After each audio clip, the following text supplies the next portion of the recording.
உன் கை பிடிச்சு நடக்க உன் தோள் மீது சாய தினம் உம்மோடு பேச நானும் சித்தம் செய்ய என் வாழ்வெல்லாம் நீரே என் வழியெல்லாம் நீரே என் பலனெல்லாம் நீரே எனக்கெல்லாமே நீரே இயேசுவே என் நேசரே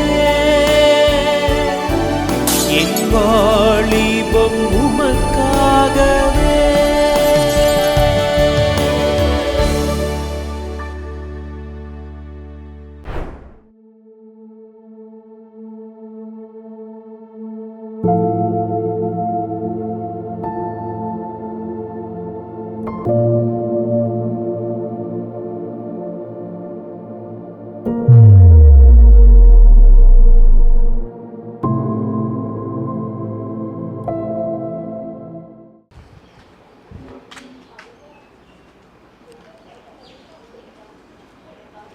அக்கா எப்படி இருக்கீங்க? நல்லா இருக்கீங்களா? நல்லா இருக்கிறேன்ப்பா. என்ன பண்றீங்க? இருக்கிறேன்ப்பா. வா வந்து உட்காரியா? பரவாயில்லக்கா, உட்காந்துக்கிறேன். நான் உங்ககிட்ட ஒரு வேலை கேட்டிருந்தேங்கக்கா, அது என்னச்சுக்கா? ஆமாம்ல, அந்த அக்கா உன்னை வர சொல்லியிருந்தாங்க, நான் தான் சொல்ல மறந்துட்டேன். சரி வா, நம்ம 2 பேரும் போய் அவங்க வீட்டில் என்னன்னு கேட்டுட்டு வரோம். சரிக்கா.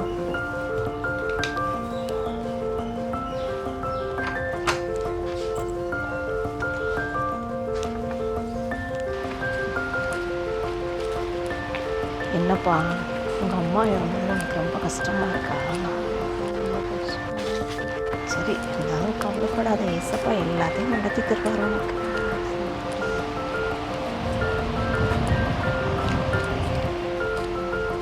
அக்கா. யாரு? கதவை திறந்து உள்ள வாங்க. அப்படியாக்கா? வாம்மா. அனிதாவா? உட்காருமா. என்ன விஷயமா வந்தம்மா? திடீர்னு வந்திருக்க? என்னக்கா இப்படி கேட்டுவிட்டீங்க? வீட்டு வேலைக்கு ஆள் வேணும், அது நாளைக்கே கூப்பிட்டுவான்னு நீங்கள் தானே சொன்னீங்க. ஆமாப்ல, எனக்கு இருந்த டென்ஷனில் உன்ட சொன்னதையே மறந்துட்டேன் பார்த்தியா? அப்படி என்னக்கா டென்ஷன்? உங்களுக்கு என்னக்கா கவலை? என்ன கவலையா?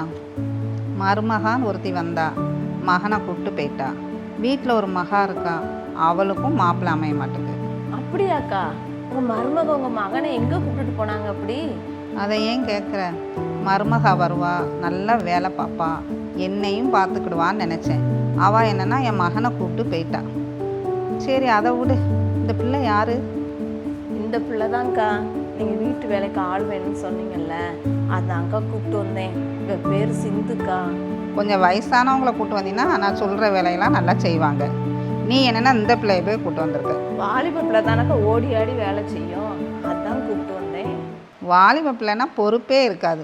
அப்படியெல்லாம் இல்லைக்கா, அவங்க அம்மா மட்டும்தான்க்கா இந்த பிள்ளைக்கு இருந்தாங்க. அவங்களும் திடீர்னு இறந்து போயிட்டாங்கக்கா.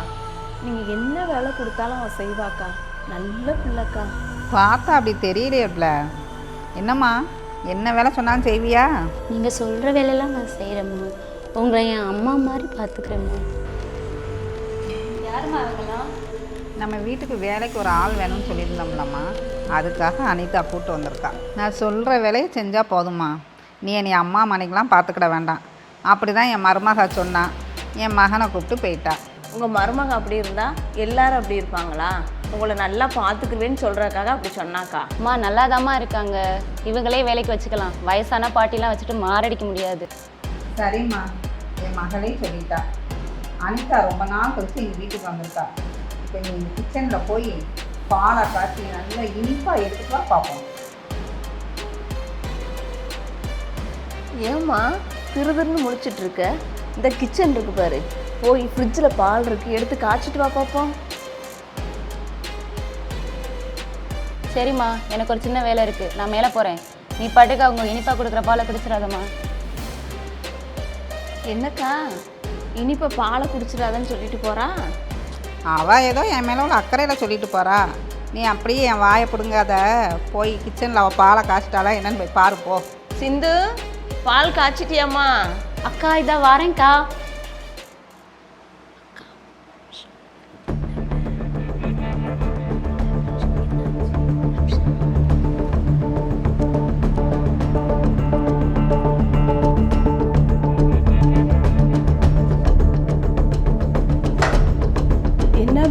பால் சட்டியை பார்த்துட்டு இருக்க?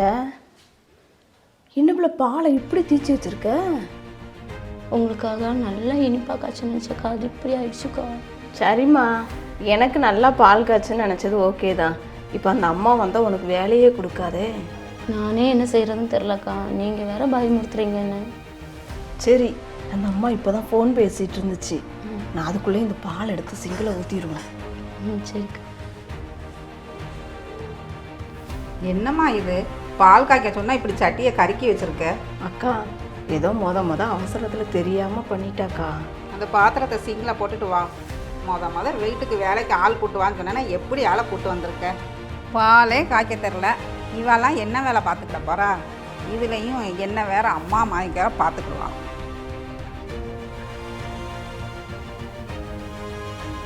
என்னக்கா கோவப்பட்டீங்களா? ஏதோ மொத அவசரத்தில் பண்ணிட்டாக்கா, மன்னிச்சுக்கோங்கக்கா. என்னம்மா ஏன் ஒரு மாதிரி உட்காந்துருக்க? கேட்குற ஒன்றும் சொல்ல மாட்டேங்கிறீங்க, இவங்கள திருத்தன்னு முடிச்சுட்டு இருக்காங்க. இவளை மொத பால் காய்ச்சிட்டு வர சொன்னால் சட்டியவே தீய வச்சுட்டா. அங்கே போய் பாரு, சட்டி அப்படியே கருகி போய் கிடக்கு. இவளெல்லாம் வச்சு நான் என்ன வேலையை பார்க்க? சரிம்மா, இப்போ என்ன பண்ண போற? என்ன பண்ண, அவளை வீட்டுக்கு போக சொல்ல வேண்டியதான். இன்றைக்கி பாலை காய்க்கன்னு சொல்லிட்டு சட்டியவே தீய வச்சுருக்கா. நாளைக்கு சமையல் செய்ய விட்டோம்னா சிலிண்டரையே வெடிக்க வச்சுருவாள். அக்கா, அதையே சொல்லாதீங்கக்கா, ஏதோ தெரியாமல் பண்ணிட்டா. நான் தான் உங்கள்கிட்ட மன்னிப்பு கேட்குறேங்க. என்னம்மா மன்னிப்பு கேட்க வச்சுட்டு இருக்க? இதெல்லாம் இவ்வளோ பெரிய விஷயமா? அதெல்லாம் போக போக சரியாயிடும். என்னமோ நீ தான் சொல்கிற, எனக்கு என்னமோ இது சரியாக தெரில. அக்கா, அதெல்லாம் ஒன்றும் இல்லை. நாளையிலேருந்து அவங்கள வேலைக்கு வர சொல்லுங்க, நான் பார்த்துக்கிறேன். உனக்கு தம்ப நன்றி சொல்லணும். சரிக்கா, நாங்கள் போயிட்டு வரோம். சரி அனிதா, போயிட்டு வா. ரொம்ப நன்றிம்மா.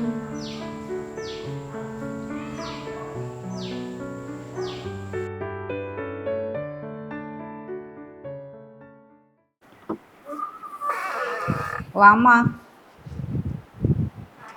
நீயா? ஆமாம்மா. என் மகா மேலே தான் இருக்கா, அவட்ட போய் என்னன்னு பேசிக்கிட்டு இரு. சரியா? சரி. நான் போய் குளிச்சுட்டு வந்துடுறேன். சரிம்மா.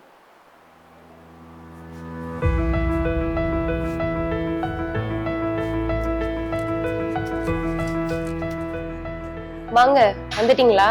இதான் உங்களுக்கு ஃபர்ஸ்ட் டே. எங்க அம்மாவை பாத்தீங்களா? அம்மாவை பார்த்தேன், அம்மா குளிக்க போறேன்னு சொன்னாங்க. உங்களை வந்து பார்க்க சொன்னாங்க. என்னது, எங்க அம்மா குளிக்க போயிட்டாங்களா? இதுக்கு தான் வெயிட் பண்ணிக்கிட்டு இருந்தேன். கீழே டேபிள்ல எங்க அம்மா போன் இருக்கும், அதை எடுத்துட்டு வாங்க. அம்மாவோட போன் வரட்டும். என் அக்கௌண்ட்டுக்கு 2000 ரூபாய் டிரான்ஸ்ஃபர் பண்றோம். ஒரே ஃப்ரெண்ட்ஸோட ஜாலியா இருக்கும். அவ கூட அங்கே போறோம், இவ கூட இங்கே போறோம். ஒரே ஜாலி தான்.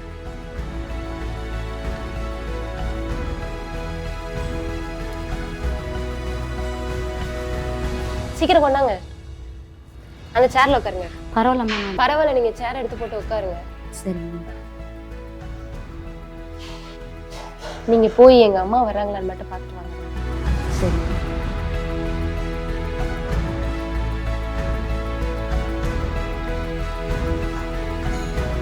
உங்க அம்மா வரல, வேற யாரும் படியில இருக்காங்க. வேற ஆளா? இவளா?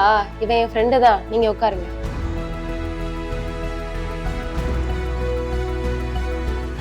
ஏன் ஒரு மாதிரி பதட்டமா ஃபோனை பார்த்துட்டு அம்மா வராங்கன்னா என்ன பார்க்க சொல்றீங்க? எங்க அம்மா போன்ல இருந்து பணத்தை திருடிக்கிட்டு இருக்கேன். அப்ப பதட்டம் இல்லாம ஜாலியாவா இருக்கும்? என்ன திருடுறீங்களா? திருடுறது தப்பு இல்லையா? அப்புறம் எப்படி என் ஃப்ரெண்ட்ஸு கூட போய் பார்ட்டி பப்புன்னு என்ஜாய் பண்ண முடியும்? அம்மாக்கு தெரியாம செய்யறது தப்பு இல்லையா? நீங்க என்ன இவ்வளவு மொக்கையா இருக்கீங்க?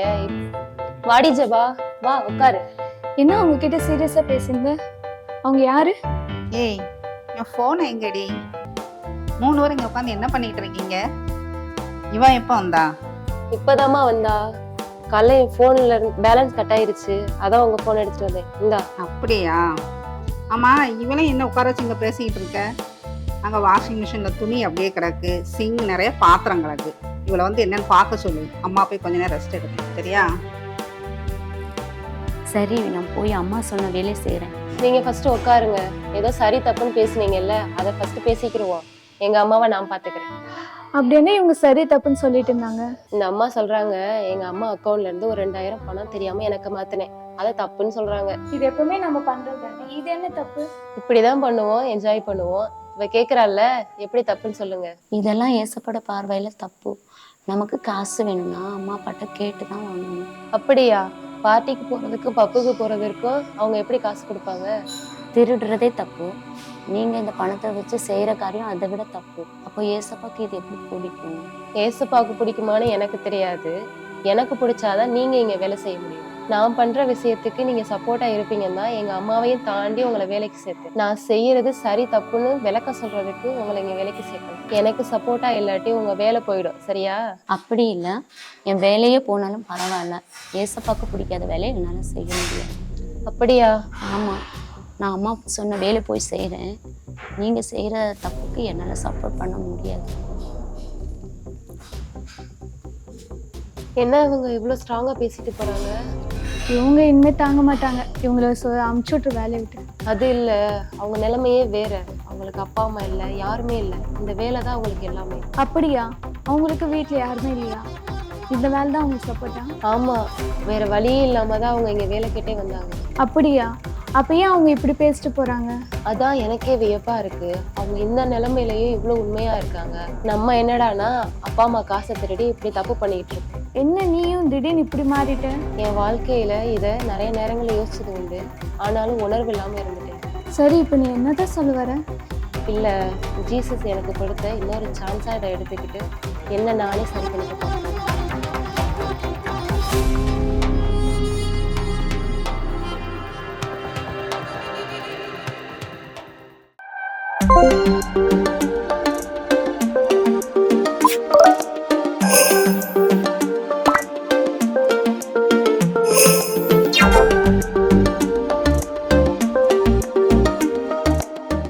இந்த கண்மணியை கேள்ற சிறப்பு நிகழ்ச்சி மூலமாக வாலிபர்களாகி உங்களை சந்திக்கிறதுல எனக்கு ரொம்ப சந்தோஷம்.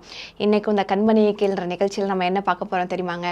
இந்த யங் ஸ்டேஜில் நம்ம எதுக்கு முக்கியத்துவம் கொடுக்குறோம்?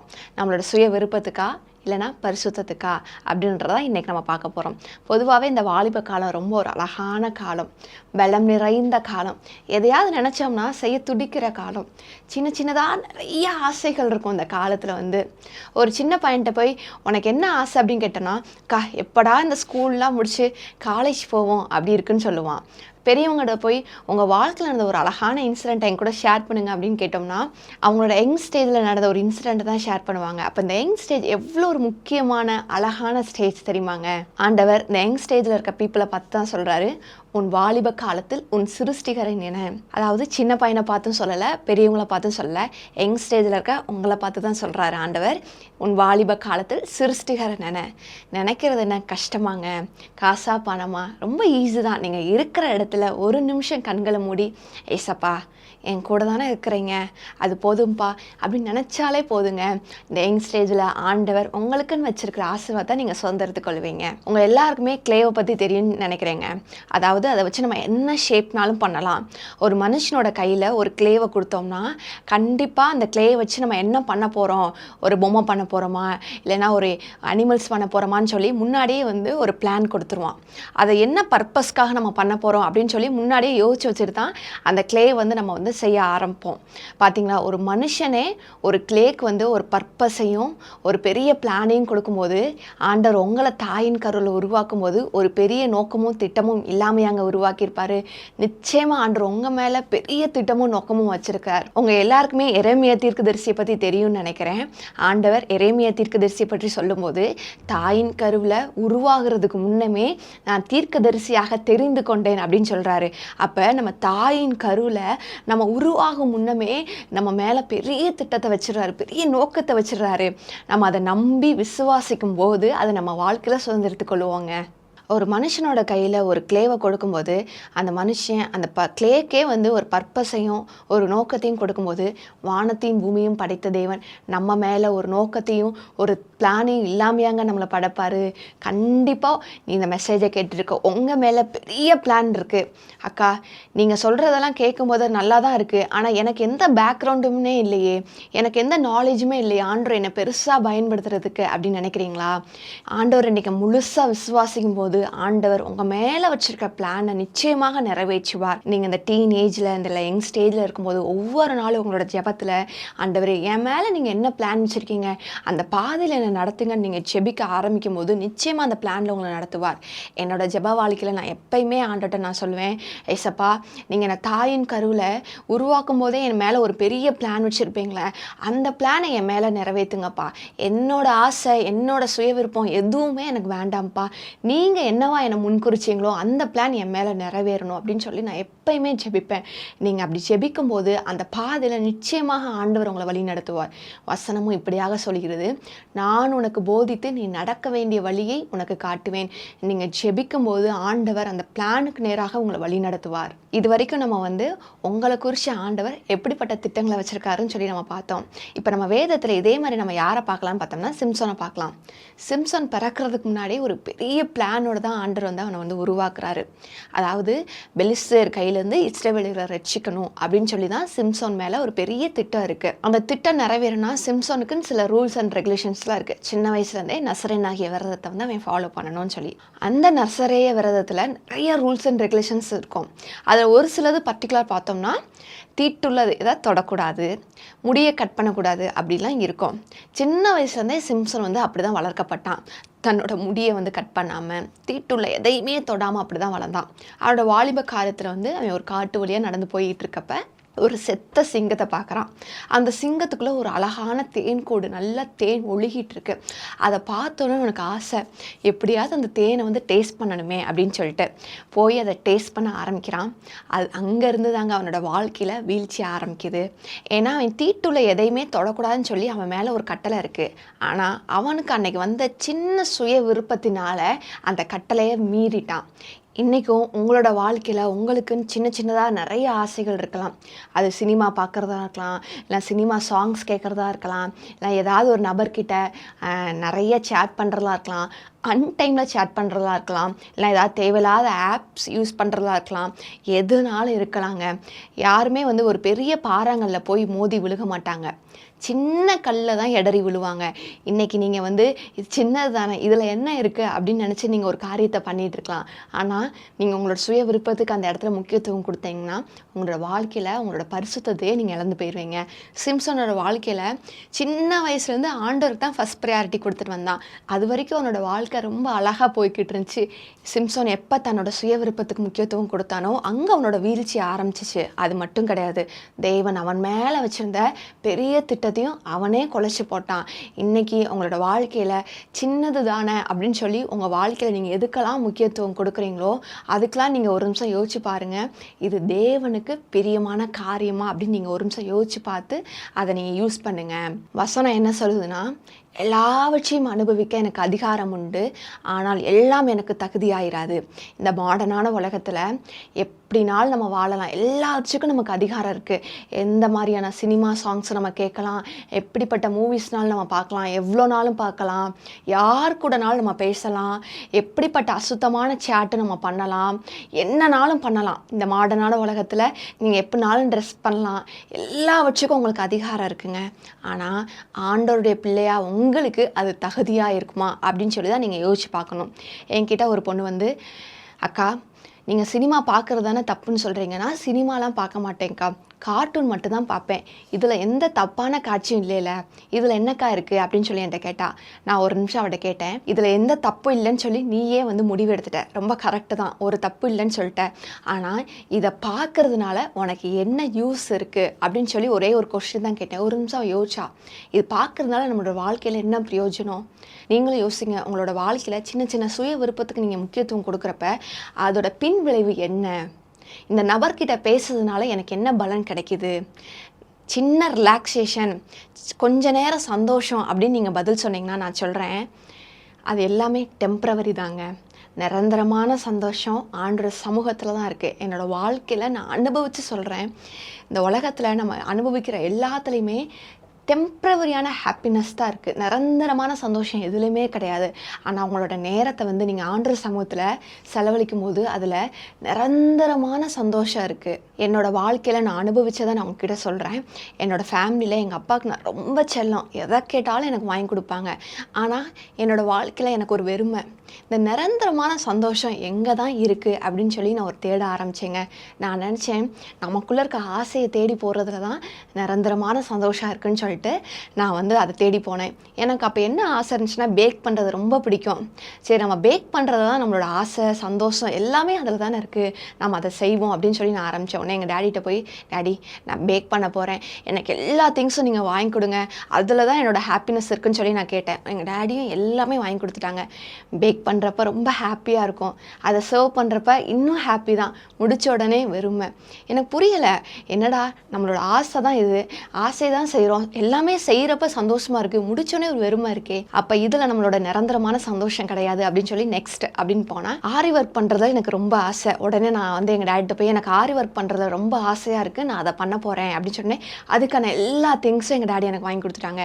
நானே ஆன்லைனில் எப்படி இது பண்ணுவாங்க அப்படின்னு சொல்லி பார்த்து எனக்குன்னு ஒரு ஆசையாக ஒரு 2 ப்ளவுஸ் நான் மேக் பண்ணேங்க.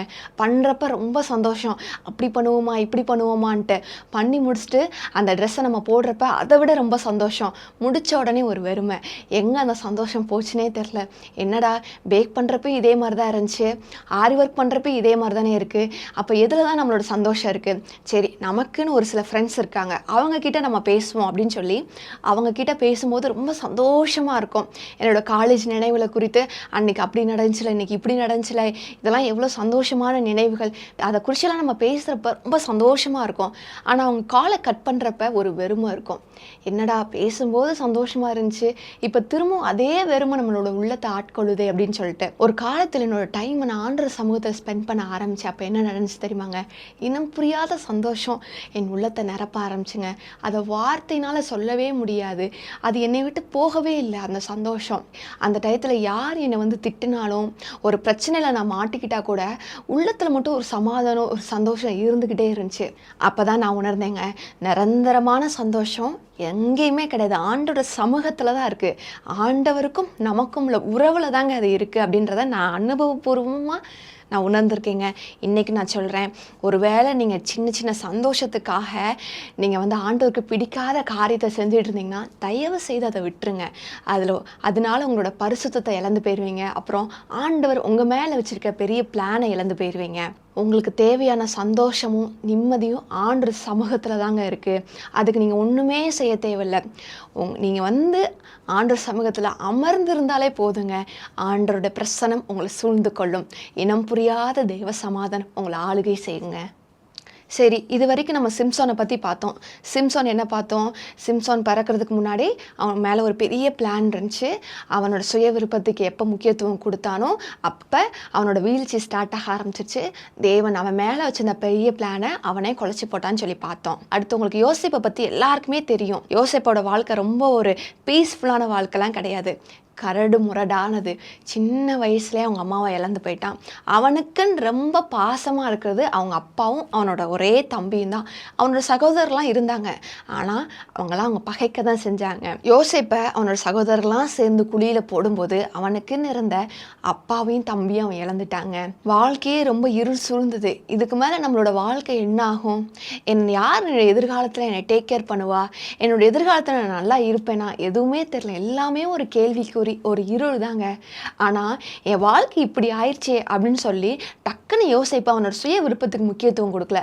ஆண்டவர் என்னை இப்படிப்பட்ட பாதையில் நடத்துகிறார், இனிமேல் நான் ஆண்டவருக்கு பிரியமாக வாழ்ந்து பரிசுத்தமாக வாழ்ந்து நான் என்ன செய்ய போகிறேன்? நான் இனிமேல் ஏன் இஷ்டப்படி தான் வாழ போகிறேன், எனக்கு பிடிச்ச காரியங்களை தான் நான் செய்ய போகிறேன்னு சொல்லி டக்குன்னு சுய விருப்பத்தை கையில் எடுக்கலைங்க. அதனால தான் யோசேப்போட வாழ்க்கையில் ஆண்டவர் வச்சு இந்த பெரிதான திட்டத்தை நிறைவேற்றினார். வாழ்க்கைன்றது ஒரு வட்டங்க. இன்னைக்கு நமக்கு ரொம்ப கஷ்டமாக இருக்கலாம், கரடு முரடான பாதைகளாக இருக்கலாம், ஆனால் சீக்கிரத்திலே சரியாயிருங்க. என் வாழ்க்கை ரொம்ப கஷ்டமாக இருக்குது, என்னை கேட்குறதுக்கு ஆளே இல்லை, என்னை டேக் கேர் பண்ணுறதுக்கு ஆளே இல்லைன்னு சொல்லி தப்பான பாதையில் மட்டும் போயிடாதீங்க. நீங்கள் இருக்கிற சூழ்நிலையில் ஆண்டவருக்கு பிரியமாக உங்களோட பரிசுத்தமாக நீங்கள் வாழும்போது நிச்சயமாக ஆண்டவர் உங்கள் மேலே வச்சுருக்க பெரிய திட்டத்தையும் நோக்கத்தையும் நிறைவேற்றுவாருங்க. தாவீது நாளுக்கு நாள் விருத்தி அடைந்தான்னு சொல்லி பைபிளில் போட்டிருக்கு. எப்படிங்க ஒரு மனுஷன் தானேங்க அவர், எப்படி நாளுக்கு நாள் ஆவிக்குரிய வாழ்க்கையில் விருத்தி அடைய முடியும்? அப்போ அவர் விருத்தி அடைந்தால் நம்மளாலையும் ஆவிக்குரிய வாழ்க்கையில் நாளுக்கு நாள் வளர்ச்சி அடைய முடியும். உண்மைதானேங்க? அப்போ நம்ம ஆண்டவர் சமூகத்தில் ஒவ்வொரு நாளும் அன்று இந்த யங் ஸ்டேஜில் நானும் உமக்குள்ளாக ஒவ்வொரு நாளும் வளரணும் அப்படின்னு சொல்லி நம்ம கேட்கும்போது நிச்சயமாக நம்ம வளருவோங்க. சேனைகளின் தேவனாய கர்த்தர் அவனோடே கூட இருந்தார் அப்படின்னு சொல்லி பைபிளில் போட்டிருக்கு. ஒருவேளை நம்மளோட வாழ்க்கையில் நம்மளோட பரிசுத்தத்துக்கு முக்கியத்துவம் கொடுத்து ஆண்டவருக்குள்ள ஒவ்வொரு நாளும் வளர்ந்தோம்னா சேனைகளின் தேவனாய கர்த்தர் நம்ம கூட இருப்பாருங்க. ஆண்டவர் நம்ம கூட இருந்தார்னா இந்த பாவம் நிறைஞ்ச உலகத்தில் நம்மளோட வாழ்க்கையில் நம்ம ஈஸியாக பரிசுத்தமாக வாழலாங்க. இன்றைக்கே நீங்கள் ஆண்டருக்குள்ளே நான் இப்படி தான் இனிமேல் வாழ போகிறேன் அப்படின்னு சொல்லி நீங்கள் ஒரு தீர்மானம் எடுத்தீங்கன்னா இந்த புது வருஷத்தில் நீங்கள் ஆண்டரோடு உள்ளக்க போவீங்க, புது மனுஷியாக நீங்கள் உள்ளக்க போவீங்க. இன்றைக்கி நம்ம மெசேஜ் ஃபுல்லாக என்னங்க பார்த்தோம்? 2 காரியம்தான். நம்மக்கிட்ட இருக்க சின்ன சுய விருப்பத்தினால ஆண்டவர் நம்ம மேலே வச்சுருக்க பெரிய பிளானையும் திட்டத்தையும் நம்ம இழந்து போயிடக்கூடாதுங்க. நம்மளோட வாழ்க்கை எவ்வளோ கரடு முரடான நெருக்கமான இருள் நிறைந்த பாதையாக இருந்தாலும் நம்மளோட வாழ்க்கை நம்ம பரிசுத்தத்தை காத்து கொள்ளும்போது ஆண்டவர் நிச்சயமாக நம்ம மேலே வச்சிருக்கிற பெரிய திட்டத்தையும் நோக்கத்தையும் நிறைவேற்றுவார். 2வது, நிரந்தரமான சந்தோஷம் இந்த உலகத்தில் எங்கேயுமே கிடையாது, ஆண்டு சமூகத்தில் தாங்க இருக்குது. அதுலேயும் உங்களுக்கும் ஆண்டருக்கும் உள்ள உறவில் தான் இருக்குன்றதை நம்ம இன்னைக்கு பார்த்துட்டோம். ஒருவேளை இது வரைக்கும் உங்களோட வாழ்க்கையில் உங்களோட சின்ன சுய விருப்பத்துக்காக அல்லது உங்களுக்கு சின்ன ஒரு ஹாப்பினஸ் தேவை, ஸ்ட்ரெஸ் ரிலீஃப்காக நீங்கள் சில தப்பான காரியங்களை செய்திருக்கலாம். இன்றைக்கே ஆண்டோட்ட உங்களோட காரியத்தை நீங்கள் ஒப்பு கொடுத்து மனம் திரும்பும் பட்சத்தில் ஆண்டவர் நிச்சயமாகவே உங்களை ஏற்றுக்கொள்வாருங்க. இப்பயும் ஒரு நிமிடம் நம்ம கண்களை மூடி ஜெபிப்போமாங்க. ஸ்தோத்திரம் தகப்பனே, அன்பின் பரலோக பிதாவே, அப்பா நாங்கள் உம்மை துதிக்கிறோம், ஸ்தோத்தரிக்கிறோம் தகப்பனே. இசப்பா, என்னோடு இணைந்து செபிக்கிற ஒவ்வொரு பிள்ளைகளையும் உங்களுடைய கரத்தில் கொடுக்குறோம் தகப்பனே. இசப்பா, அவங்களோட வாழ்க்கையில் சுய விருப்பத்துக்கு முக்கியத்துவம் கொடுக்காம அவங்களோட வாழ்க்கையில் பரிசுத்தத்துக்கு முக்கியத்துவம் கொடுக்கறதுக்கு நீங்கள் பலன் கொடுங்கப்பா. எங்களால் முடியாது சுவாமி, ஆனால் நீங்கள் உதவி செஞ்சீங்கன்னா எங்களால் நிச்சயமாக அந்த பரிசுத்தத்தை காத்துக்கொள்ள முடியும் தகப்பனே. அப்பா, எங்கள் மேலே நீங்கள் வச்சுருக்க பெரிய திட்டத்தையும் நோக்கத்தையும் நீங்கள் நிறைவேற்றி தகப்பனே. எங்களை அந்த பாதையில் நீங்கள் நடத்துங்க தகப்பனே. எங்களை முழுவதுமாக உங்களுடைய கரத்தில் நாங்கள் சப்மிட் பண்ணுறோம் தகப்பனே. தகப்பனே, எங்களோட வாழ்க்கையில் நாங்கள் எவ்வளோ கஷ்டமான பாதை வழியாக வர்றோம், எங்களோட கண்ணீர் எல்லாவற்றையுமே நீங்கள் அறிந்திருக்கிறீங்க தகப்பனே. இது வரைக்கும் நாங்கள் ஒரு வேளை தப்பான காரியத்தை செய்திருக்கலாம், ஆனால் இன்னைக்கு நாங்கள் மன்னிப்பு கேட்குறோம் தகப்பனே. எங்களை ஒரு விசை நீங்கள் மன்னித்து ஏற்றுக்கொள்ளுங்க தகப்பனே. எங்கள் மேலே வச்சிருக்கிற பெரிய பிளானை எங்கள் மூலமாகவே நிறைவேற்றுங்க தகப்பனே. எங்களை நாங்கள் தாழ்த்தி அர்ப்பணிக்கிறோம். நீங்கள் பொறுப்பெடுத்து வழி நடத்துங்க தகப்பனே. இயேசுவின் நாமத்தில் ஜெபிக்கிறோம் ஜீவனுள்ள பிதாவே, ஆமென்.